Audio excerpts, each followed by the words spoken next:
Welcome to my YouTube channel Astha School Shivahar.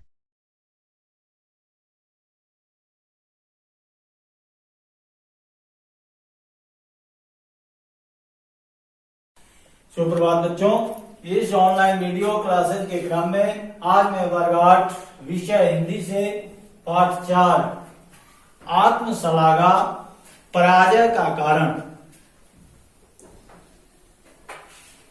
इसके बारे में आपको बताऊंगा कि आत्मशलाघा क्या है, यह कैसे पराजय का कारण बनता है।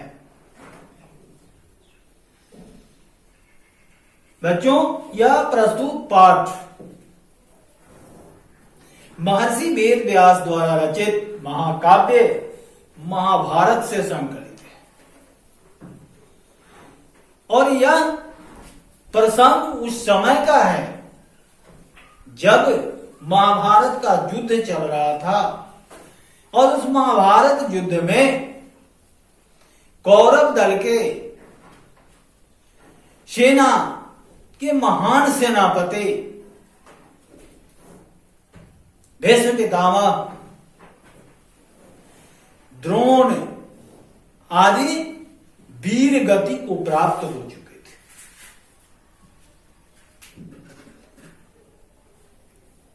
उस समय की यह प्रसंग है। तो बच्चों, सबसे पहले आइए हम जानते हैं कि आत्मशलाघा हम किसे करते हैं। आत्मशलाघा का अर्थ होता है अपनी प्रशंसा खुद करना। बच्चों, व्यक्ति जब अपने मद में अंधा हो जाता है, उसको हम मदांध के नाम से जानते हैं, यानी अपने मद में अंधा होना। तो व्यक्ति जब अपने मद में अंधा हो जाता है तो अपनी बड़ाई स्वयं करने लगता है, वह राय को पर्वत बनाने लगता है, जो उसके जीवन में पराजय का कारण बनता है। कहने का अर्थ है कि इंसान बड़ा तब होता है जब उसकी बड़ाई दूसरे करें, दूसरे लोगों में, वह दूसरे समाज में प्रशंसा की पात्र बने, तब व्यक्ति को समझना चाहिए कि वह अच्छे मार्ग पर जा रहा है। लेकिन अपनी मुख से अपनी प्रशंसा करना यह अच्छे मार्ग पर जाने का द्योतक कभी नहीं हो सकता है। यह हमेशा हमें पराजय की ओर ढकेलता है। तो बच्चों, इस क्रम में प्रस्तुत पाठ में यह कथा है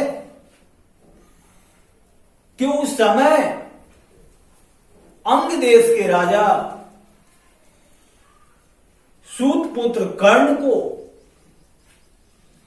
कौरव दल का सेनापति बनाया गया और मद्र देश के राजा शल्य को कर्ण का सेनापति कर्ण का सारथी बनाया गया। लेकिन सूत पुत्र होने के कारण शल्य कर्ण का सारथी बनना नहीं चाहते थे, लेकिन दुर्योधन के आग्रह करने पर शल्य ने कर्ण का सारथी बनना स्वीकार कर लिया। युद्ध क्षेत्र में जाने के क्रम में जब सेनापति और सारथी दोनों में आपस में बातचीत होने लगे, तो वहां कर्ण का आत्मशलाघा शल्य के सामने झलकने लगा।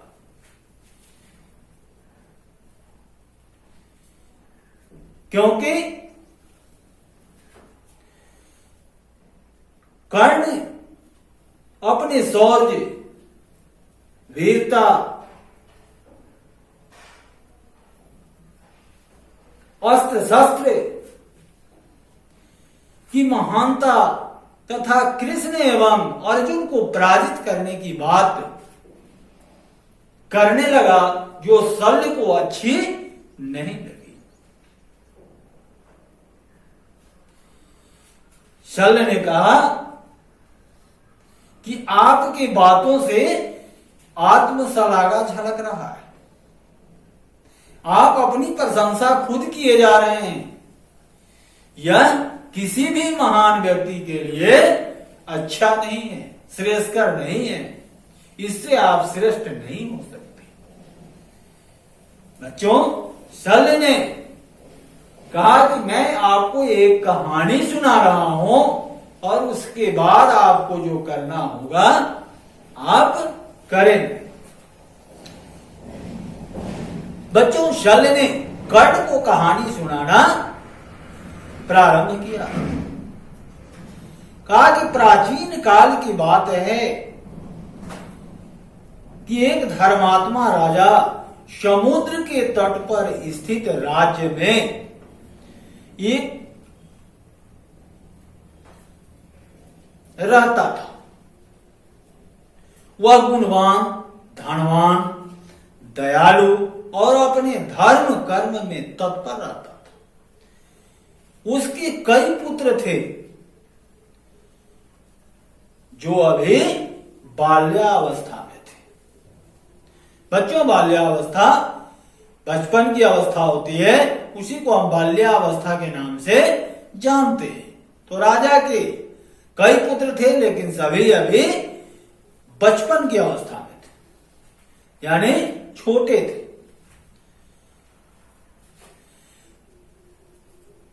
उनके भोजन करने पर जो थाली में जूठन रह जाता था, उसे खाने के लिए एक कौवा वहां रहता था और वह कौवा उस जूठन को खाकर खाते खाते अपने आप को सबसे श्रेष्ठ समझने लगा, सबसे बलशाली समझने लगा और वह सभी का तिरस्कार और अपमान करने लगा। बच्चों, एक दिन की बात है कि वहां मान सरोवर से कुछ राजहंस उड़कर आए। तो उस राजपुत्र ने उस काग से कहा कि हे काग, आप तो सभी में श्रेष्ठ हैं,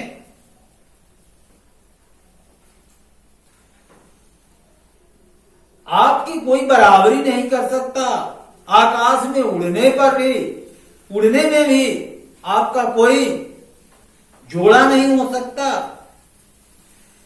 राजा के पुत्र के इस बात से कौवे को और घमंड हो गया और उसने राजहंस से कहा कि मैं वास्तव में सब में श्रेष्ठ हूं।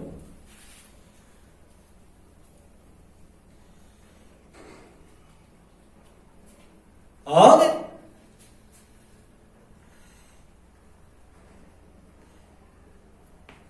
मैं उड़ने की सारी कलाओं को जानता हूं। मैं उड़ने के 101 कलाओं जैसे उड्डीन, बौडीन, प्रडीन आदि में पूर्ण रूप से निपुण हूं, दक्ष हूं। राजहंसों में से एक श्रेष्ठ हंस कौवे की इस मूर्खता भरी बात को सुनकर हंसने लगा।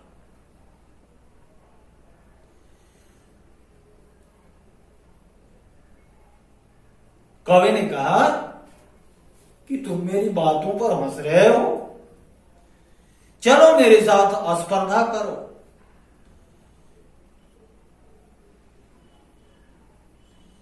इस पर विनय संपन्न राजहंस ने कहा कि हे काग, आप निश्चित श्रेष्ठ हैं, आप निश्चित रूप से उड़ने की सभी कलाओं को जानते होंगे, लेकिन मैं तो एक ही कला को जानता हूं जो सभी पक्षियां जानती हैं। मैं किसी दूसरे कला से परिचित नहीं हूं। मैं उड़ने के लिए तैयार हूं। मैं इससे पीछे हटने वाला नहीं। हंस अपनी मंद गति में उड़ने लगा और कौवा अपनी चाल को दिखाने लगा। कुछ देर के बाद कौवा को लगा कि अब मैं पराजित हो जाऊंगा। मेरे पंखों में अब उड़ने की शक्ति समाप्त हो गई है। उड़ने की शक्ति अब नहीं है। मैं इस काल समुद्र के बीच हूं और समुद्र में गिरने के बाद इस समुद्री जीवों का ग्रास बन जाऊंगा।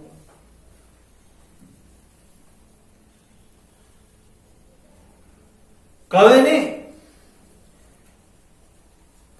हंस से कहा कि मेरी रक्षा करो, मैं अब उड़ नहीं सकता।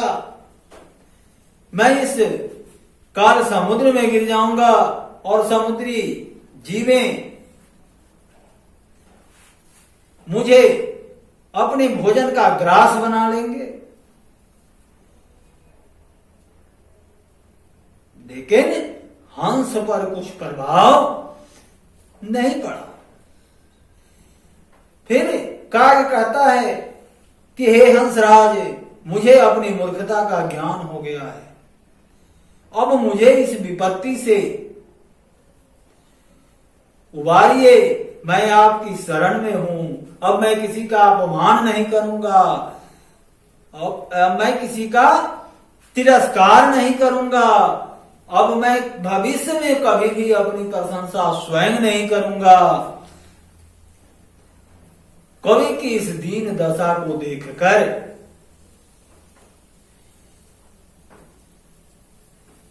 हंस ने उसे अपनी चोंच के सहारे अपनी पीठ पर बैठा लिया और जहां से दोनों उड़े थे उसे इसी स्थान पर पुनः पहुंचा दिया।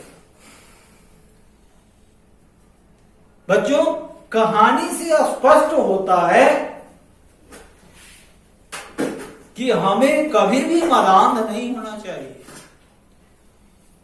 हमारे अंदर कभी भी घमंड नहीं आना चाहिए।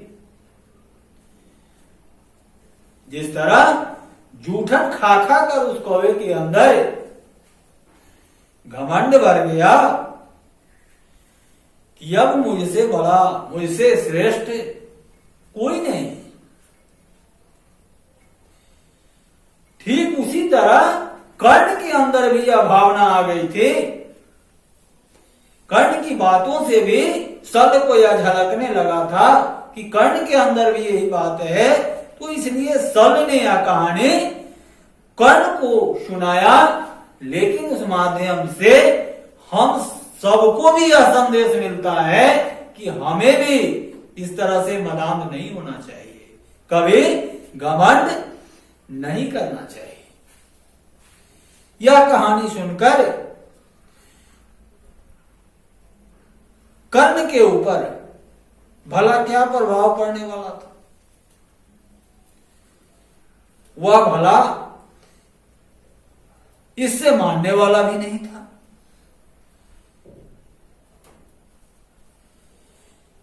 लेकिन कहा गया है, यह हमारी नीति है कि कल्याणकारी व्यक्तियों को आत्मशलाघा से हमेशा दूर रहना चाहिए। बच्चों, कहने का अर्थ है कि जो कल्याणकारी व्यक्ति होते हैं वह कभी अपनी प्रशंसा खुद से नहीं करते और अपने धैर्य का अनुपालन करते हुए दूसरे का उपकार करने का कार्य करते हैं। इसलिए बच्चों, अपनी प्रशंसा खुद करना अपनी पराजय को बुलाना है। इसलिए कभी भी हमें ऐसी परिस्थिति में नहीं आनी चाहिए, इस तरह की भावना में किसी के कहने पर नहीं बह जाना चाहिए।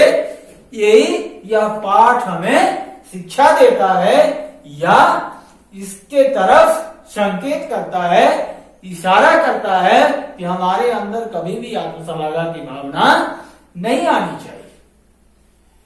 बच्चों, इस वीडियो के माध्यम से आप इस पाठ को पूर्ण रूप से समझे होंगे कि आत्मसलागा क्या है, यह कैसे हमारे पराजय का कारण बनता है। इसी के साथ मैं इस वीडियो को समाप्त करता हूं। धन्यवाद। Thanks for watching this video.